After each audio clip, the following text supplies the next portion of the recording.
हाँ जी, 12th class student, dissolution of form का topic चल रहा है हमारा। उसकी सीरीज़ में नेक्स्ट वीडियो में आज हम डिस्कस करेंगे कि balance sheet at the date of dissolution not given, जब हमें बैलेंस शीट ही नहीं गिवन होगी डिसोल्यूशन की डेट पे।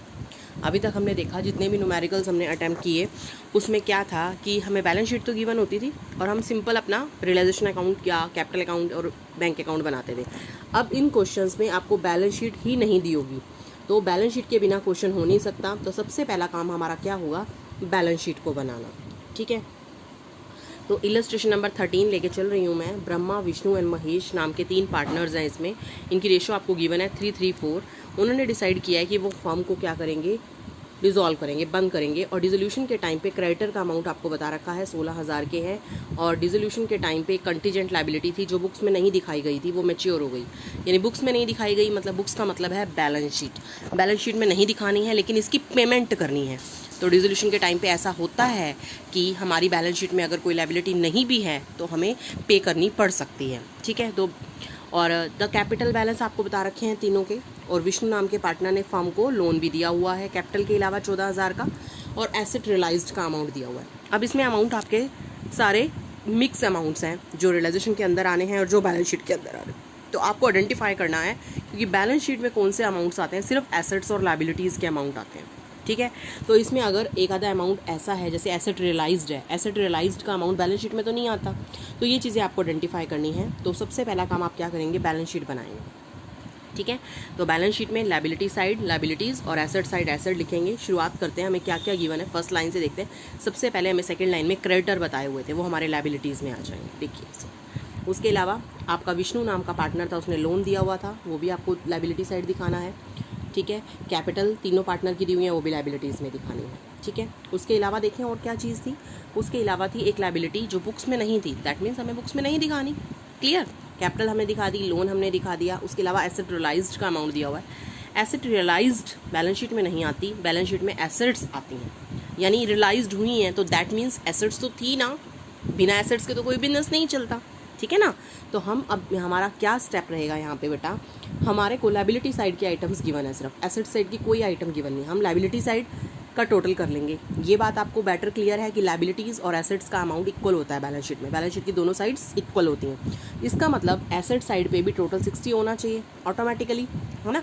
तो और तो कुछ पता नहीं, हम क्या एज्यूम करेंगे कि सारी की सारी क्या हैं, वो एसेट्स हैं, लेकिन हमें नहीं पता कौन कौन सी है, इसलिए हमने उसके साथ पुट कर दिया सन्ड्री वर्ड, विविध संपत्तियाँ, और इसको लिख दिया ये बैलेंसिंग फिगर है, मतलब जो बैलेंस है 60,000, तभी हम पूरा कर पाएंगे।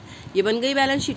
इसके बाद आपको नॉर्मली क्वेश्चन करना है जैसे आप करते थे, जैसे मैंने आपको सिखाया है पहले वीडियोज़ में। ठीक है ना, सब क्या करेंगे हम, अब रियलाइजेशन अकाउंट बनाएंगे। जब हम रियलाइजेशन अकाउंट बनाएंगे तो उसमें पहला स्टेप क्या होता है, एसेट्स ट्रांसफ़र होती हैं। तो इसमें तो एक ही एंट्री है, बस सारी की सारी एसेट्स ट्रांसफ़र कर देंगे डेबिट साइड पे 60,000 की।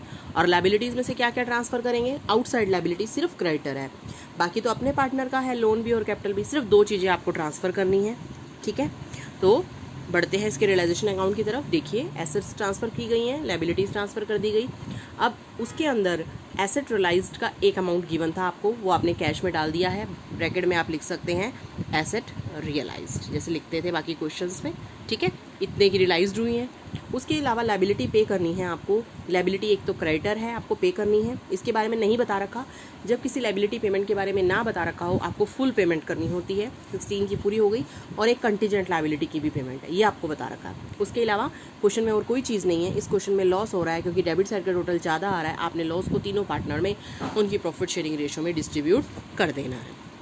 ठीक है, इसके बेस बाद दूसरे नंबर पे क्या बनेगा, आपका विष्णु का लोन अकाउंट, पार्टनर का लोन अकाउंट बनता है। सेकंड नंबर पे लायबिलिटी है, लायबिलिटी साइड से इसकी शुरुआत होती है बाय बैलेंस बीडी, और इसको फॉर्म पे कर देगी टू कैश। उसके बाद तीसरे नंबर पे आपके बनने हैं कैपिटल अकाउंट, तीनों पार्टनर के कैपिटल अकाउंट ओपन करेंगे।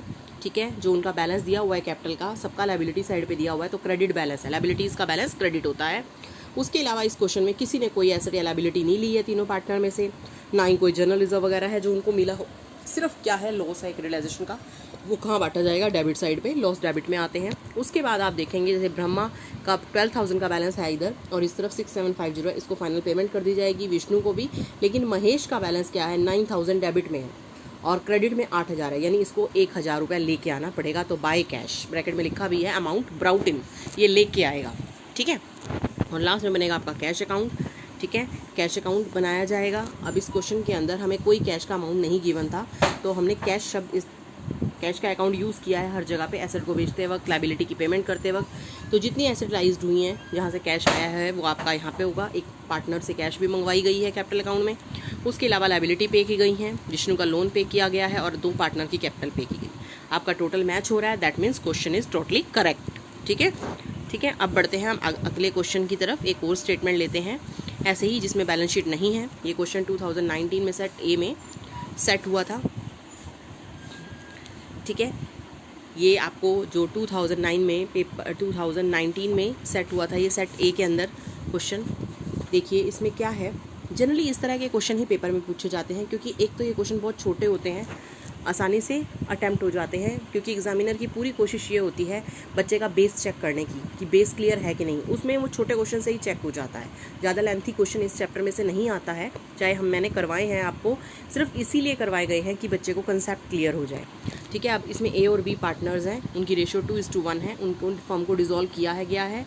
एसेट रियलाइज्ड का अमाउंट दिया है, लायबिलिटीज़ बता रखी हैं, क्रेडिटर, बैंक लोन, कैपिटल बता रखी है, कैश इन हैंड बता रखा है। बिल्कुल उसी की तरह क्वेश्चन है। बैलेंस शीट बना लीजिए पहले, क्रेडिटर लायबिलिटी साइड पे लिख दीजिए, बैंक लोन को लायबिलिटी साइड लिख दीजिए, कैपिटल को भी लिख दीजिए। एक कैश है हमें दी है, जैसे पिछले में नहीं दे रखी थी, तो इसमें कैश दे रखी है, कैश ले लिया। उसके अलावा हमने टोटल किया लायबिलिटी साइड का, जो टोटल आ रहा है उसमें से कैश बैलेंस माइनस करके बाकी हमने क्या एज्यूम कर ली, बाकी हमने एसेट्स एज्यूम कर ली। ठीक है ना, यही डिफरेंस है, बस इसमें कैश का बैलेंस गिवन है। उसके बाद रियलाइजेशन अकाउंट में आपकी एसेट्स इधर ट्रांसफर हो जाएंगी, जितने की भी एसेट्स हैं, लायबिलिटीज़ और बैंक लोन इधर ट्रांसफर हो जाएगा, आपका लायबिलिटी साइड पे ट्रांसफ़र हो जाएगा। ठीक है, उसके बाद आपका लायबिलिटी साइड पे ट्रांसफ़र करके और उसके बाद आपने क्या करना है, एसेट रियलाइज्ड दिखाना है। एसेट रियलाइज्ड जितने में हुई हैं पेमेंट करके दिखानी है, क्रेडिटर की और बैंक लोन की, चाहे पेमेंट के लिए नहीं बोला जाता फिर भी करनी है। इस क्वेश्चन में भी क्या होगा, लॉस होगा। सिर्फ इसके अंदर क्या पूछा गया था, रियलाइजेशन अकाउंट पूछा गया था। नॉर्मल बैलेंस शीट बना के रियलाइजेशन अकाउंट बना दिया गया। अब तक तो मेरे ख्याल से सभी बच्चों को बहुत अच्छी तरह क्लियर हो चुकी होगी ये चीज़। अगला क्वेश्चन है सीरीज़ में 2015 हरियाणा बोर्ड में सेट ए में था ये क्वेश्चन। इसमें भी उन्होंने फॉर्म को डिसॉल्व करने का डिसीजन लिया। एसेट रियलाइज्ड का अमाउंट, लायबिलिटीज़ आपको गिवन है, क्रेडिटर गिवन है, एक्स का लोन गिवन है, कैपिटल गिवन है। बिल्कुल सिमिलर क्वेश्चन है बेटा, इसमें भी आपने सन्ड्री एसेट्स निकाल लेनी है। ठीक है, ए की लायबिलिटी है क्रेडिटर, बाकी अपने पार्टनर का लोन है।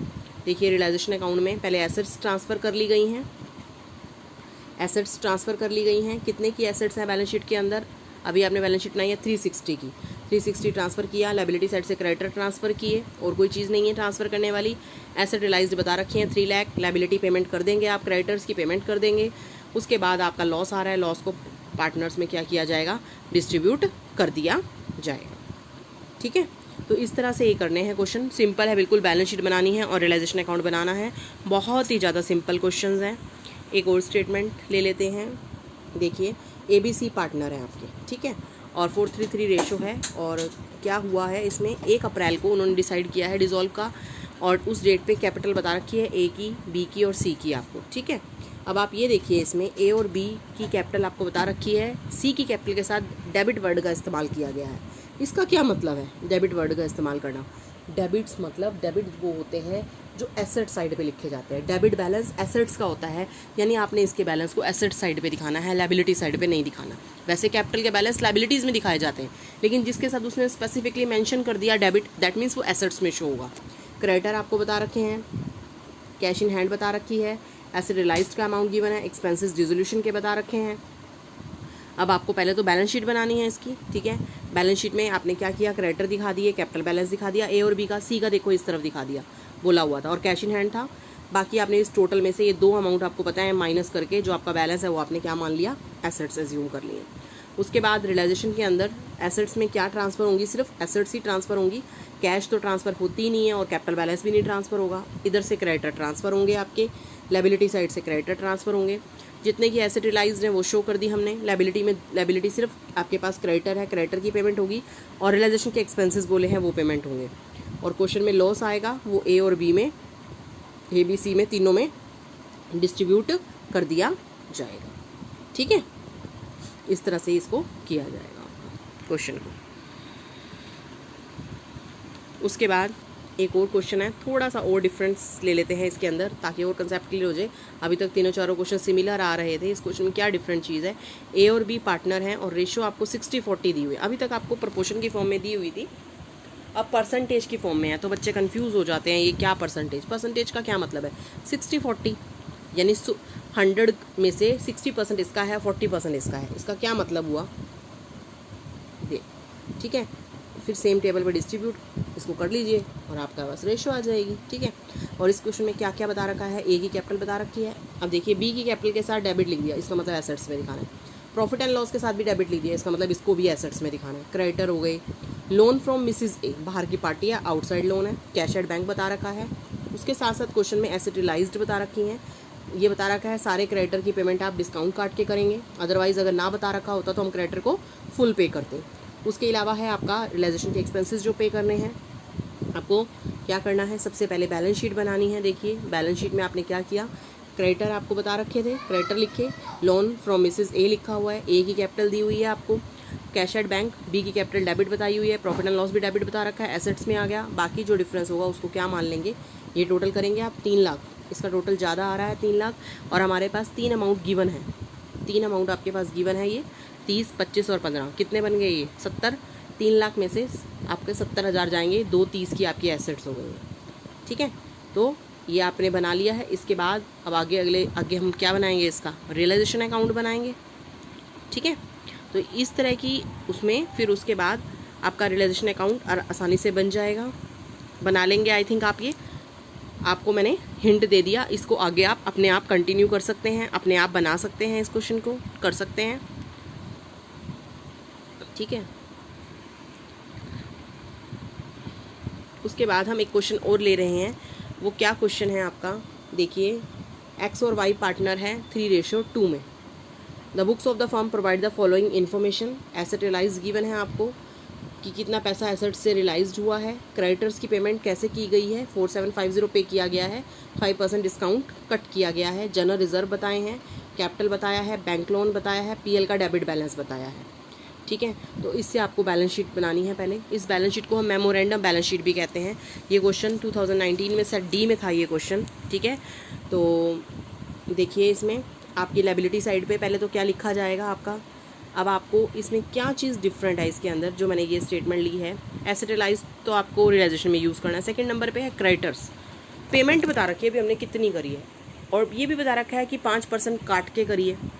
अगर तो कुछ ना बताता कैसे करिए, क्रेडिटर पेड लिखा है तो हम वही मान लेते भाई इतने ही क्रेडिटर होंगे जितनी की पेमेंट हुई है, लेकिन यहाँ पे उसने लिख दिया साथ साथ कि क्रेडिटर की जो पेमेंट की गई है वो डिस्काउंट पे हुई है, इसका मतलब ज़्यादा थे। इसका मतलब ये 4750 5% काट के, यानी ये 95% है। टोटल 100 होता है, 100 में से 5% काट के आपने पेमेंट कर दी, यानी आपने 95% पेमेंट कर दी। तो इसकी फुल वैल्यू निकाल के आपको बैलेंस शीट में लिखनी पड़ेगी। वो कैसे निकलेगी, 4750 को 100/95 आप करेंगे, फुल वैल्यू निकाल लेंगे, वो लिखेंगे। बैंक लोन आपको बताया हुआ है, जनरल रिजर्व आपको बताया हुआ है, लायबिलिटीज़ में लिखा जाता है, कैपिटल आपको बता रखी है। उसके अलावा पीएल का बैलेंस दिया हुआ है, लेकिन ये बताया हुआ है डेबिट बैलेंस है।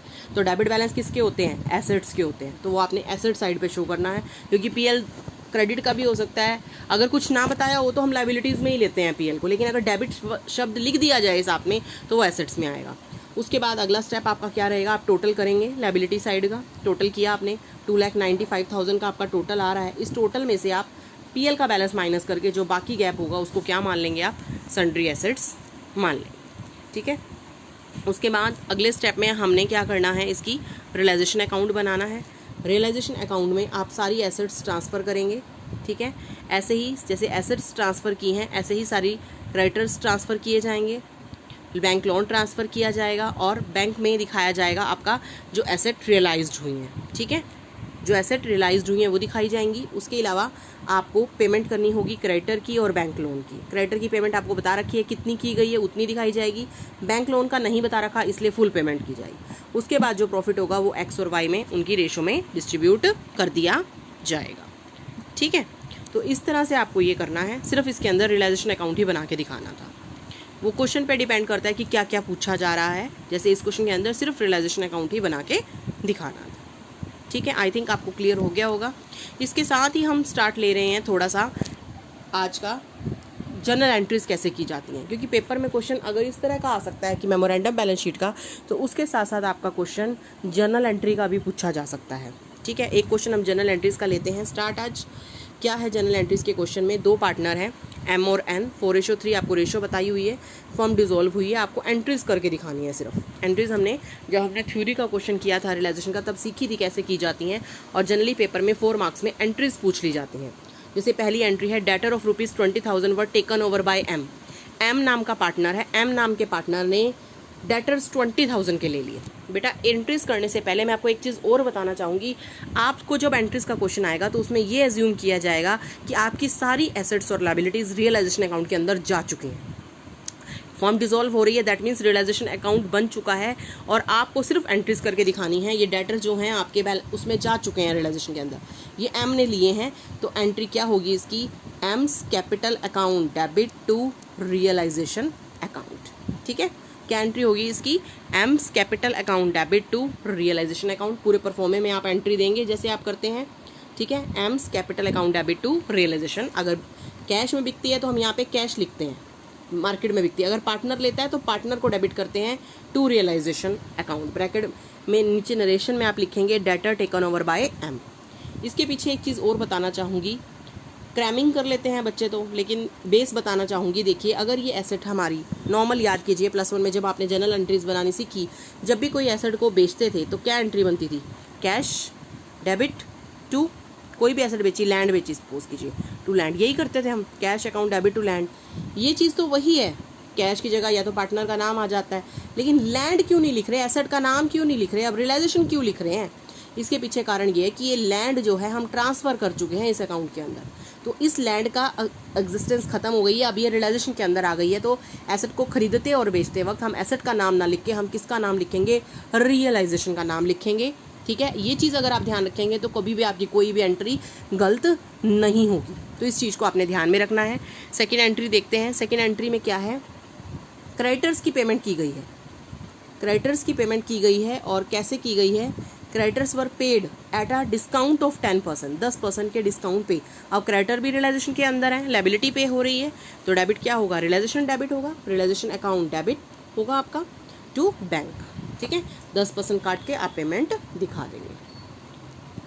उसके बाद नेक्स्ट एंट्री है आपकी रियलाइजेशन एक्सपेंसेस जो हैं रियलाइजेशन के, वो पे किए गए हैं N के द्वारा, N नाम के पार्टनर ने पे किए। अभी जैसे फर्म ने पे किया क्रेडिटर, ये भी लायबिलिटी है, ये भी लायबिलिटी है। अब डिफरेंस देखो आप एंट्रीज के अंदर, अगर तो फर्म पे करती है किसी लायबिलिटी को तो एंट्री क्या होती है, रियलाइजेशन टू बैंक, और अगर पार्टनर पे करता है तो रियलाइजेशन तो डेबिट होना ही होना है। यहाँ पे बैंक की जगह क्या आ गया, उस पार्टनर का नाम आ गया जिसने लायबिलिटी की पेमेंट की है। ठीक है, और अगली एंट्री है आपकी लॉस ऑन रियलाइजेशन। अगर रियलाइजेशन अकाउंट के अंदर लॉस होता है तो क्या एंट्री होगी, लॉस जब भी होगा, चाहे रियलाइजेशन के अंदर होगा चाहे प्रॉफिट एंड लॉस के अंदर होगा, किसी भी अकाउंट के अंदर अगर लॉस होता है और वो पार्टनर में बढ़ता है ना, तो लॉस से कैपिटल अकाउंट पार्टनर्स के डेबिट होते हैं। लॉस कहाँ जाता है, कैपिटल अकाउंट की डेबिट में, तो पार्टनर्स के कैपिटल अकाउंट क्या होंगे, डेबिट होंगे टू रियलाइजेशन अकाउंट। और प्रॉफिट होता है तो पार्टनर्स के कैपिटल अकाउंट क्रेडिट होते हैं। ये बात आपको बेसिक से याद रखनी है, जिससे आपको कोई भी प्रॉब्लम नहीं होगी एंट्री बनाते वक्त। तो इसी तरह से आपकी एंट्रीज के क्वेश्चंस किए जाएंगे। ठीक है, तो ये चीज़ें ध्यान रखेंगे तो आपको कोई भी क्वेश्चन रॉन्ग नहीं होगा।